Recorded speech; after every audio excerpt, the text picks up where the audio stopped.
Hello বন্ধুরা, এখন আমরা দেখতে পাচ্ছি সানবি ওর স্কুলের জন্য একটি প্রজেক্ট রেডি করছে। এখন সে লিখতেছে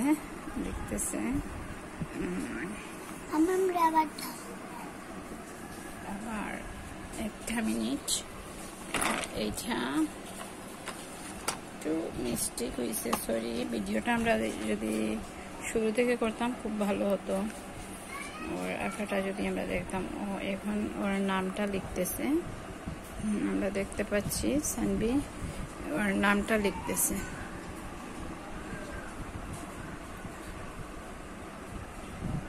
ও কি আঁকলো মাম্মা? প্রথমটা কি আঁকছো? প্রথম আমার নাম। আচ্ছা, ওই যে ফ্রুটস, প্রথমটা কি? আপেল, তারপর আপেল, তারপর ম্যাঙ্গো, তারপর